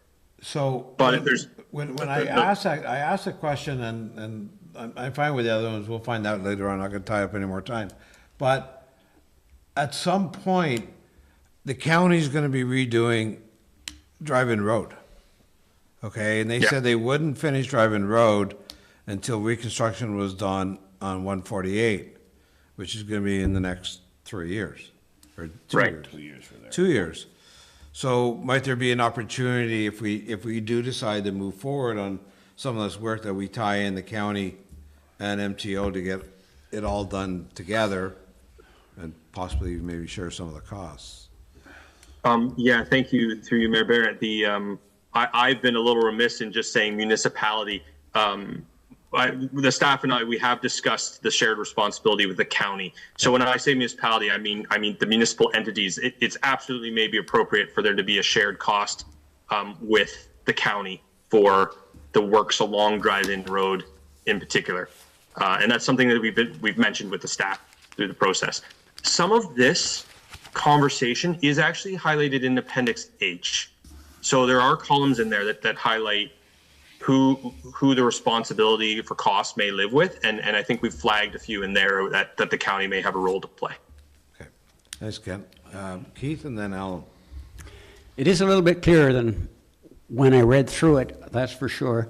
However, my question deals with after the work is done. You mentioned in the study that it becomes part of the municipality's infrastructure. With that, is there maintenance responsibilities that will follow after? And are they going to be outlined? Yeah, thank you. Under the Drainage Act, the maintenance opportunities are controlled in a very specific process under the Act. So the good news here is once this is done, the elements of the drain, as they're shown in that yellow line at the beginning, they will require clean-out, but there'll be a schedule of assessment for who pays the clean-outs. The clean-out costs will get distributed to the watershed and to some extent the municipality. So yeah, down the road, a landowner can say, hey, this area is not functioning well, I need it cleaned out. Municipality comes, cleans it out, and charges the watershed for the clean out. That's a standard process that's done under the Drainage Act. Okay, thank you. Alan. So correct me if I'm wrong, I was under the understanding that there's a storm sewer on Drive-In Road, but the pipes are too high for any of our drainage. Is that correct? And if there is one there, would we have the opportunity later on to hook onto it? But I think that part of the Drive-In Road has already been reconstructed, right? Well, no, it's at the top of that, but I don't know, Mark, you're talking the storm sewer, I don't know where it starts. Does it start by like Clearview Crescent? Like on that side, or right by? Yes, I don't know where the inlet is, but there is that storm sewer there. I think the challenge with the amount of water from this becomes a capacity issue. Now, maybe, I looked back, so the county's reconstruction of the area is 2029 in that smaller area. I know we were talking about that, but yeah, to be able to tie into it, I just don't know if there's the capacity for how much water is here to tie into that, and then it gets redirected probably out more towards 148 than continuing through down the drain. But I think I do remember that it's too high for the water it just takes the water from the road. It wasn't constructed deep enough for us to hook onto it. Okay, yeah, potentially it could be, yeah. There are a few catch basins on some of the side streets, but I don't think, especially when you get down to Elm, they can't. There's a grade challenge there for sure. I guess there is one question though, is it comes down on, is it Heather? There's an outlet that comes out in Heather from the fields. Is that part of any kind of, did you notice that? Did you get any view of that, Ken? There was an outlet that comes out on Heather Street halfway down between Drive-In and the top, the fields. There's an outlet there, but I don't know if that affects the drainage there or not. I mean, it comes out there and it comes down then, I guess it takes a storm sewer to the corner, correct? Am I right there? It takes a corner. I think I know the one you're talking about. Yeah, certainly the flow from it is considered in the whole thing. Like the whole area, any of the storm sewers, all of those areas, they're all considered in our capacity. Generally speaking, like the local street ditches and storm sewers are supposed to use the drains as the outlet. So we wouldn't want the municipal drains to go into the sewers. Yeah. We'd rather want the sewers to be going into the drains. That one outfall, I recall, but again, the goal here is just to make sure we get a drain that's low enough and robust enough to accept that local flow. The storm sewer on Drive-In Road, I'd have to take another look at. I remember there was something further up the stream or the system, but I want to not as clear as what that is. Okay. All right, anything else from council? Dean? Okay, so maybe just to finish up for next steps, so I think I'll get we get consensus to council that we are going to host another public meeting or whatever we want to call it, off-site open house, whatever we call it. We'll schedule it basically, I guess we'd do the same location. The issue with that is it would be strictly that Ken and his team would publish the exact options they have now, and they will be taking comments on those options, not starting over and suggesting any major new options. It would be just tweaking of these options. So then, at that point, that's presented. We bring those comments back with the report to council, and at that point, council would need to make a decision. Am I correct in that, saying that, Ken? Yep, that sounds good to me. Yeah. So I'd just like to, if we could get consensus that that's the route we want to take, or we just go to a public meeting at the next meeting and make a choice. That's our two choices, I think, at this point. Al? I think we need to have a public meeting and in the context that you say, and make sure that everybody's aware of that that's what this is. These are the options that we're looking at. We're not looking at anything outside of that. We just want your opinions on these options. No, certainly if something came up from a resident that somehow got overlooked, we would obviously look at that. That's the reason, yeah. Okay. exactly, yeah. Okay. Any consensus? Do we have Consensus with Yeah. that? Okay. All right, we'll proceed with that. Thanks, Ken. See you soon. Appreciate it. Thanks, everybody. It's a pleasure, and I appreciate your comments and your patience. And it is a pretty complicated challenge. Don't think I'm sitting here thinking this is an easy one. And it's a big, robust report with a lot to think about. So thanks for the opportunity, folks. Okay, thank you. Thanks, Ken. Take care. Bye. Okay, Okay. public meeting. Catch the aces tomorrow. Yeah, Okay, we're gonna go down to planning, meeting under the Planning Act. We've got a motion. yeah. Opening the meeting. Betty and Brian to open the meeting. Move Councillor King, second by Councillor Hughley, that the Council of Township of Laurentian Valley pursuant to Section 34 of the Planning Act hereby declare a public meeting open at 7 p.m. To discuss the application for zoning bylaw amendment file number Z 2026-02, zoning bylaw amendment Gen V, B 13124 and B 13224. All in favor? Carried. Okay, Laurie? Yes, so before us tonight, we do have one application for zoning bylaw amendment, file Z 2026-02. So the notice that was issued for this was a combined notice of both the application and for this public meeting, and it was issued on April 1st. Again, the summary of this notice for the purpose of and effect of it is as follows. So the amendment is to rezone the subject lands and establish a reduced setback to land zoned extractive industrial reserve, EMR, and a reduced minimum distance separation 1, MDS 1 setback from the existing barn on the proposed severed lot per consent, B 132/24, in order to facilitate two applications for severance to create two new residential lots, being County of Renfrew application for consent file numbers B 13124 and B 13224. So for explanation of the MDS, it said it's a formula and guidelines that are used as land use planning tools that determine setback distances between livestock barns, manure storages, or anaerobic digesters and surrounding land uses with the objective of minimizing land use conflicts and nuisance complaints related to odor. So then the effect of the amendment is to establish a rural exception 96 zone on the retained lot with special exceptions to require a minimum 30-meter setback from land zoned EMR, a minimum 390-meter rear yard setback from the rear lot line, and a minimum 108 minimum distance separation MDS1 from the existing livestock facility. So the amendment is to also establish a rural exception 97, RUE 97 zone on the proposed severed lot per consent B13124 with a minimum 30-meter setback from land zoned EMR. So the amendment will also rezone portions of the proposed lot from rural to rural exception 96 and will rezone the proposed severed lot per 131/24 from rural to rural exception 97. So the lands that are affected by this amendment are known municipally as 153 Schultz Road, and they're within Part Lot 22, Concession A in the geographic township of Alice, the Township of Laurentian Valley.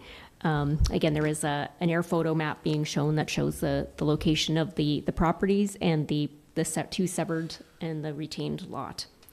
Again, information was available for review and remains available for review at the Township office with the Public Planning Act file. And this is the opportunity, if anybody wishes to make comments either in support of or in opposition to the application, for them to do so before council makes a decision on the application. And again, anybody wishing to provide comments, it is a public forum, and therefore, as part of that, they're providing their concurrence that we can release the information, and that noting that it becomes part of the public record and can be disclosed, and that includes their name, address, and the information that's provided. And again, this was issued as a joint notice. We did not receive any written comments other than one from the AOO and one from Enbridge, both indicating they had no objections to the application. Township staff did have 2 telephone calls from property owners in the area, but they were just clarification calls, not expressing any concerns, just clarifying the intent of the notice. Okay, thanks, Laurie. Any questions or comments from council? Anything from the public? No. Okay, seeing none, we have a motion. Yes. Keith and Brian? Moved by Reeve Watt, second by Councillor Ugly, that the council approves application for zoning bylaw amendment file number Z 2026-02, Gen B, B 13124 and B 13224, as presented forward bylaw 2026-04-017 to the bylaw portion of the regular council meeting of April 21st, 2026 for passing. All in favor? Carried. Motion to adjourn the public planning meeting. Wendy and Betty. Moved by Councillor Hewitt, second by Councillor King, that the council of the Township of Laurentian Valley hereby declare a public meeting of April 21st, 2026 be adjourned at 7:10. All in favor? Carried. Moving on to report motion subdivision for River Point. Okay, yes, so this is to have an authorization bylaw for the mayor and CAO to be able to sign the subdivision agreement. So there is the draft attached, so it would be substantially in the form as attached, with some of the additional information being refined as we speak with the township solicitor. Again, our next expected council meeting is later into May. To avoid any further delay, we're accelerating this. Again, most of the work, there's a lot of work that's been done on the site, and that's all been being covered under a pre-servicing agreement that allowed for that. So this is to finalize the kind of the last parts of the administrative stages. They have been getting most of their clearance letters in. The clearance letters already in from the city of Pembroke and from some of the utilities, so they're finalizing all of those. So then we can have the easement plan also solidified so that the subdivision agreement can be finalized and registered, and then that will then allow the county to give the final approval, and then to have the LRO of the registration process so that we can accelerate to get those final things in place to allow the next stages with building permits to move forward. Great news. Any questions of council? Comments? I can hear them every day working, so they're hard at it for sure. That pile's getting higher and higher all the time. Motion. Alan and Jennifer. Moved by Councillor Wren, second by Councillor Gauthier, that the council authorize the mayor and CEO to enter into a subdivision agreement with TMM Pembroke Inc. for file number 47T 23007, River Point subdivision phase 1, and forward bylaw number 2026-04018, as presented to the bylaw portion of April 21st, 2026 regular council meeting for passing. All in favor? Carried. Okay, Pleasant View Municipal Drain. Is there a motion for that? Yeah, basically, it's just reiterating what we kind of got consensus for. We'll just formalize it, that we can proceed on with getting Wills to prepare for the open house. Keith and Wendy?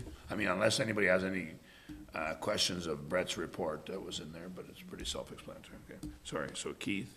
And Wendy. Moved by Reeve Watt, second by Councillor Hewitt, that the council accepts preliminary engineer's report from DM Wills for Pleasant View Municipal Drain and Branches, Section 78, Major Drain Improvements, as presented for information, and that council approves the scheduling of a public meeting at a later date to be agreed on between DM Wills and municipal staff to discuss the report and options with interested council members and ratepayers residents. All in favor? Carried. Pembroke Area Airport Commission budget. Any questions for Alan on the budget? Annie's here too. She has And Annie? her report, I guess, but. Just to point out that Annie is correct, that Annie is correct, that the Garrison Petawawa do pay a amount in there, which is $76,805. Just so you know, that's just to access the runway and that. They do pay us rent and everything over and above that. It's quite substantially more than that they pay the airport every year, but that's just their runway access fee. Thank you. Okay, so basically for the report, it's just to adopt their annual budget as you had it before you there. And our municipal share is $22,222.41, which is about 18.61% of the total $119,000 that is paid by 6 different municipalities. And we had budgeted $21,500, so it's just a few $100s difference, so it's not impactful on the budget or anything, so yeah. Okay. Motion. Alan? Patty? Moved by Councillor Wren, second by Councillor King, that council approves 2026 Pembroke Area Airport Commission budget as presented. All in favor? Carried. Tax and wastewater rates. Yes. So, so this is a recommendation for council to adopt the bylaw number 2026-04-016 that will be moved to the bylaw portion of this meeting for the 2026 tax and wastewater rates. So it's basically the last section or the last part of the budget process. The County of Renfrew on April 8th passed their 2 bylaws. So one was number 31-26 that set the tax ratios for the county and the lower tiers. And the second bylaw was number 32-26 to set their 2026 tax rates for the county purposes.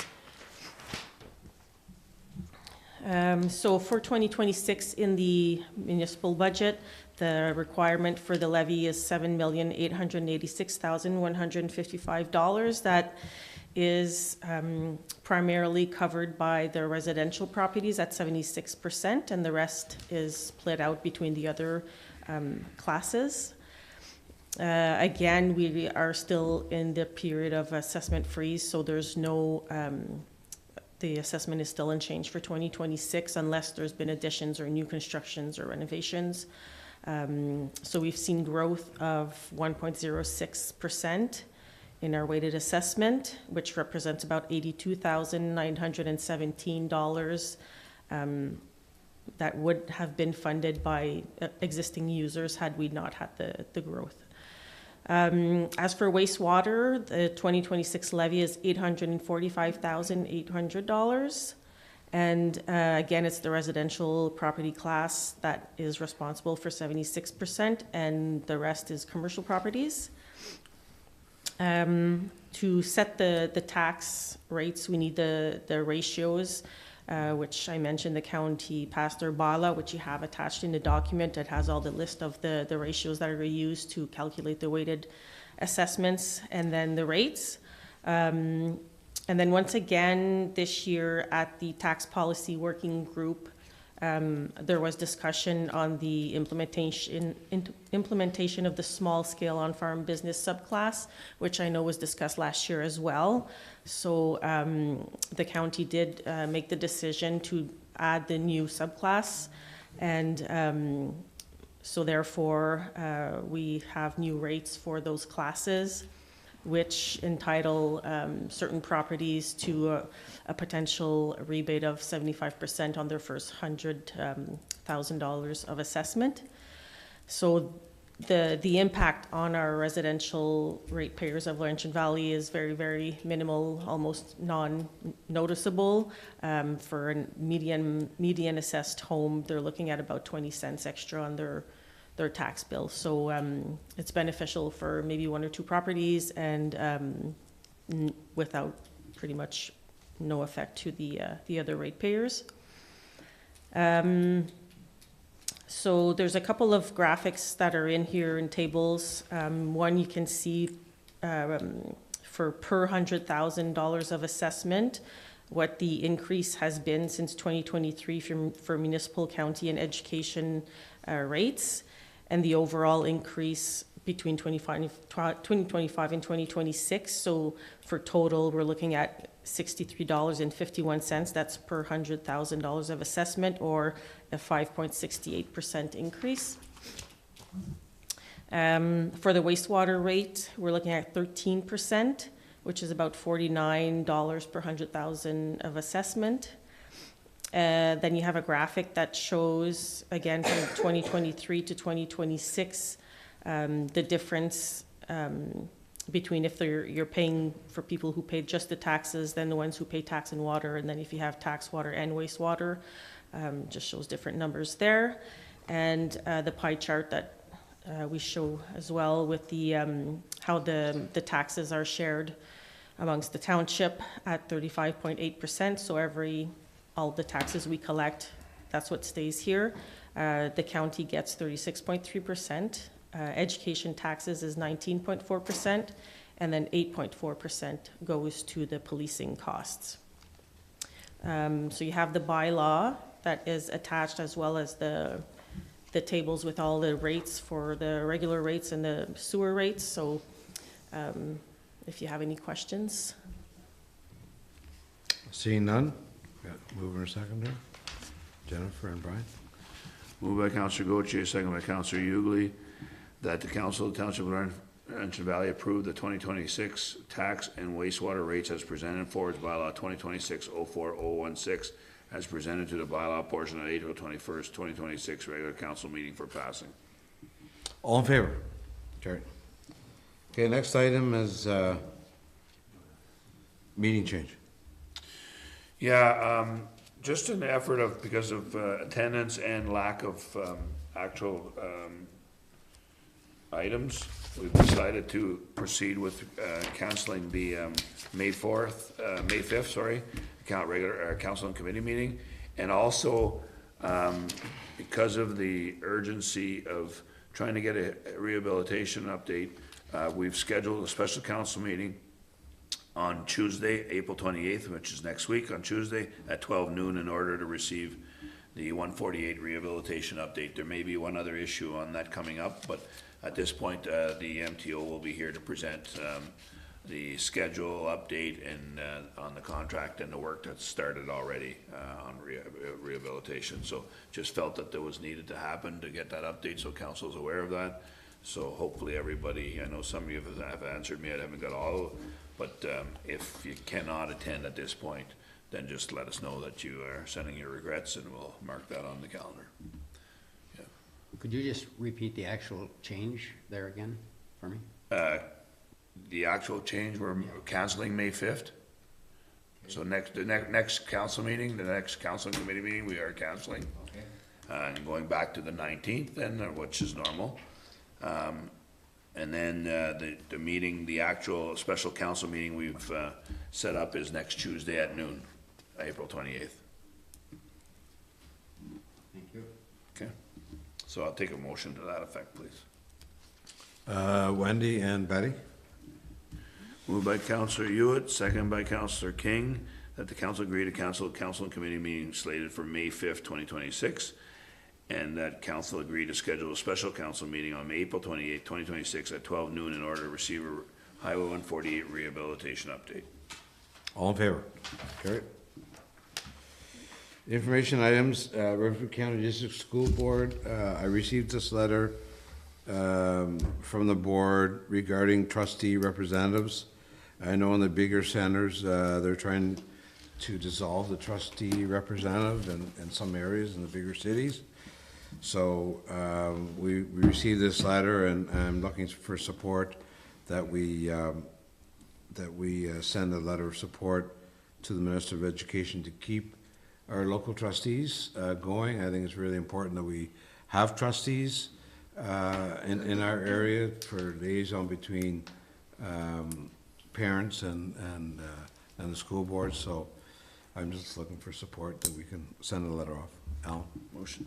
So I would support it, but also I'd just like to say that we want to make sure that we do support this and push the government, because my fear is it's going to be the boards of education, and then next they're coming to councils. We've already seen the Strong Mayors Act, and we know that it's being discussed in some parts of the province, and I'm really concerned that we're next on the chopping block. So I really think we really need to support this. Thank you. Motion. Alan and Brian. Okay, moved by Councillor Wren, second by Councillor Ugly, whereas the local elected school board trustees provide essential community representation, and whereas the rural communities rely on trustees to reflect the local priorities, ensure accountability, and advocate for students, and whereas the proposed changes may reduce or eliminate locally elected trustees, therefore be it resolved that council affirms the supporting of for maintaining elected trustees, and further that the mayor send a joint letter to the Minister of Education and the Premier, and copies to Roma, AMO, and our local MPP.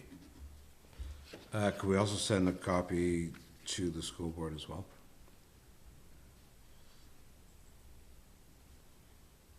All in favor? Carried. Muskrat Watershed Council annual report is there. I don't know if anybody has any questions to direct Dean. Basic, it's information. Yeah, information. Animal report. Sorry. Monthly animal report. Brian? I'm just looking at the report here, and there was 11 cats on Boundary Road. And I'm just wondering if they all happen to be on the Laurentian Valley side of the road, or how many of them were on the other side of the road. Unfortunately, unless Lori's got more, I don't have any information on that. All 11 couldn't have been on our side, could they? Well, they were when they caught them. They chased them over. No, I have no idea. Do you know anything, Laurie?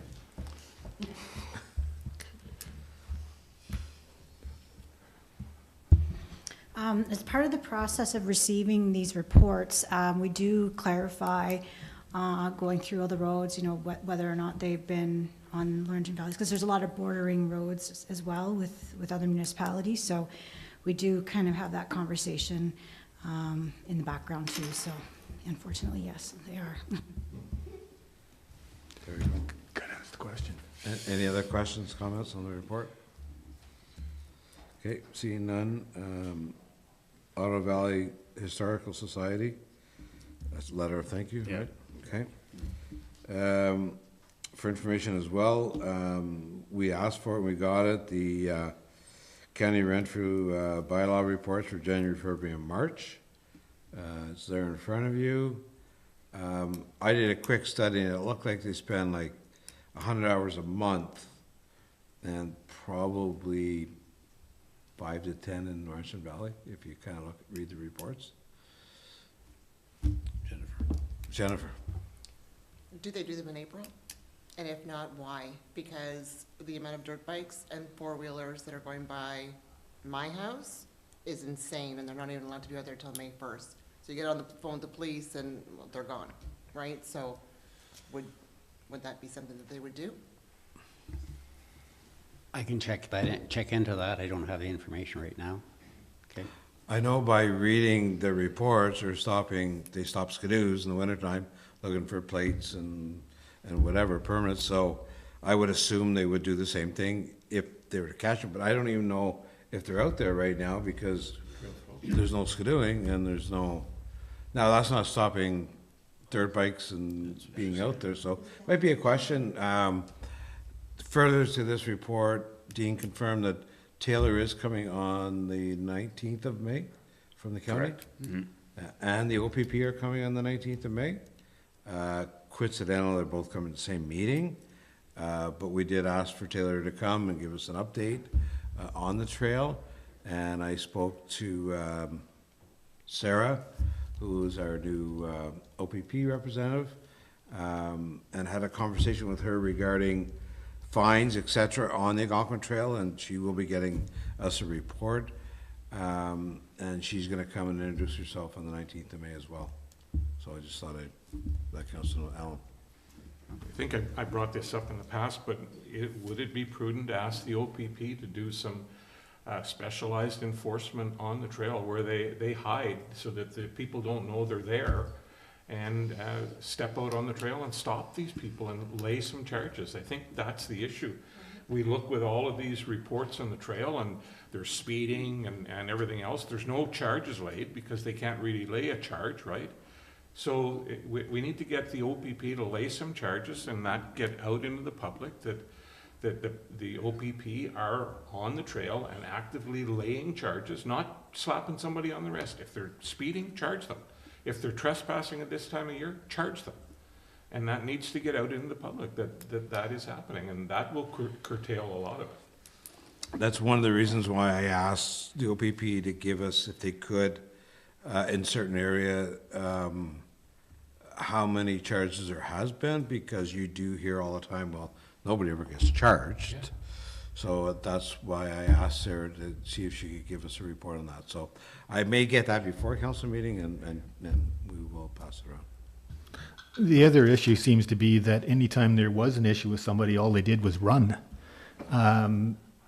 You know, can we get license plates and follow up or do something? Because there seems to be no deterrent whatsoever to folks that are breaking the...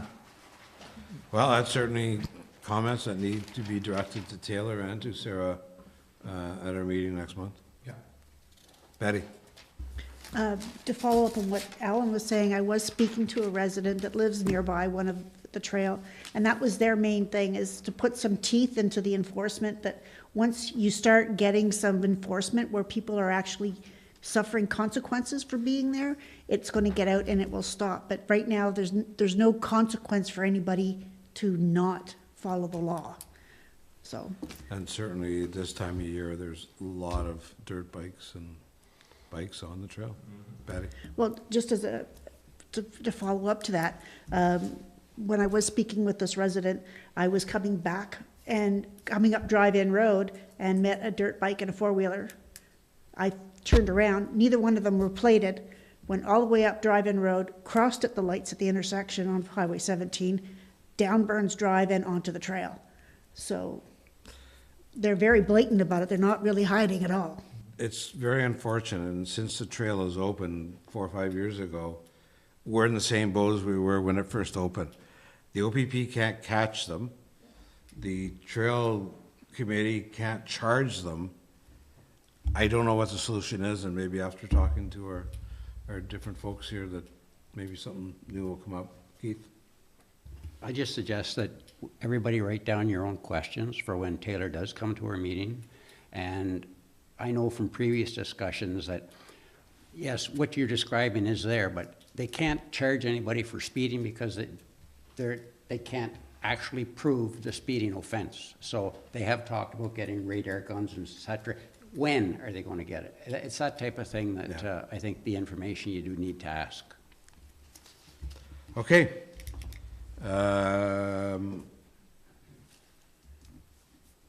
Bylaws. Motion. Keith? Wendy? Moved by Reeve Watts, second by Councillor Hewitt, that the following bylaws be enacted, passed, and be read a first, second, and third time, and be numbered and signed by the mayor and the clerk and sealed with the seal of the corporation, and be engrossed in this bylaw book this 21st day of April 2026. Bylaw 2026-04-015, to delegate authority to the CAO clerk, restricted acts after nomination day. And bylaw 2026-04-016, to approve 2026 tax rate and wastewater rates. Bylaw 2026-04-017, Z 2026-02 zoning bylaw amendment, Gen V, B 13124 and B 13224, and bylaw 2026-04-018, to enter into a subdivision at 47T 23007 River Point subdivision phase 1 TMM. All in favor? Carried. Council acknowledgements. Alan? Just a question for Keith, and it came up on my way to council tonight. Has the county approached the ministry with regards to the intersection at 24 and Highway 17, County Road 24 and 17? The potholes, it's going to be completely destroyed. Like, we think that the road is bad in front of the ATV shop. That intersection at County Road 24 is unbelievable. People right now are driving all the way over, if you're heading north, they're heading all the way over to the right to try and get around most of the potholes. You can't even drive straight across anymore. And the trucks that are going in and out of there are just beating it. I can't believe that the county didn't coordinate with MTO to fix the entrance when they did County Road 24. It's really a shame. I think it's the same over at Highway 41, or Highway 17, where the same thing is happening, that first section where you're coming through. County Council Day is tomorrow, and I will check into that. Okay. Thank you. Thank you. Speaking of potholes, I know we're talking MTO next week, but Robinson Lane entrance has to be fixed ASAP. I think Mark can maybe comment. I think he's spoken to them. I think they're doing some, I don't know about Robinson Lane there, but. Yeah, so it's part of our initial conversations, and I'm sure MTO will discuss that next week. Because of the length of their project being 2.5 years estimated long, there is actually asphalt patching work and repairs as part of the contract. So the sections that are further east that are later in the contract, there is monies to do repairs. And we have already talked about the Old Mill area and about Robinson Lane. I did bring those up to the MTO representative. And then the township also has monies this year to do repairs on our portion of Robinson Lane. I know it's some patching, and we were trying to hold off on repairs to it and waiting for the highway project to happen, but it's the same thing. Being a couple of years out, we can't live with that. So and on that as well, I did send another email to, there's an online portal, we can report potholes on that too. So I did last week bring up the sections along 148 again. They've usually been pretty quick to respond, but being through there on the weekend, it looks like a lot hasn't happened. So I can submit another request to their email portal just as a reminder about those holes as well. Pretty soon, a vehicle's gonna go right through that pothole at Robinson Lane. Oh my, it is so bad. I can tell you they did fix that huge pothole that was just past Keemac. That you could bury half a truck in. Yes. Yeah. Okay, they did come and fill that in, but they just put coal patch in it, so it's just gonna be Doesn't pushed last. back out again. Doesn't last very Doesn't long. last, Yeah. so. Yeah. But they did fix that, so. Okay. So hopefully next week we can bring that up in our meeting and some of the timing, because we would like to coordinate our works when MTO is doing theirs, so it's kind of seamless on the repairs that'll be done. Okay, anything else? Wendy? I just wanted to highlight a couple events that we had for the Handy Bus a week ago, Friday and Saturday. And I want to say thank you to several of you around the table that participated in those. We had really great fundraisers. I still don't have the final numbers yet, but I know many of you were out to the pancake breakfast, and thank you to Mayor and his family that come out to the Euchre night as well, and Councillor King, she was there on Euchre night and donated quite a bit herself. And thank you to our business Hooglies, who also donated. We had some raffle prizes, and so we had several local businesses that donated, and we had some great fundraising events. Good, thank you. Anything else?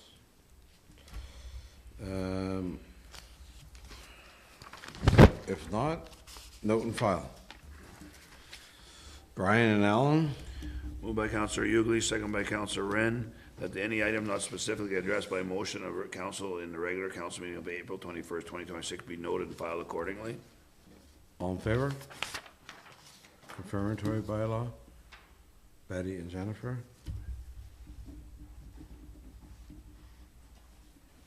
Moved by Councillor King, second by Councillor Gauthier, that be resolved that the Council of the Township of Laurentian Valley approves confirmatory bylaw 2026-04019 as having been introduced, read a first, second, and third time, and said bylaw be numbered and signed by the mayor and the clerk and sealed with the seal of the corporation this 21st day of April 2026. All in favor? Carried. Adjournment. Keith and Alan. Moved by Reeve Watt, second by Councillor Wren, that the regular council meeting of April 21st, 2026 be adjourned at 7:35 PM. All in favor? Carried. Thank you, folks. Good night.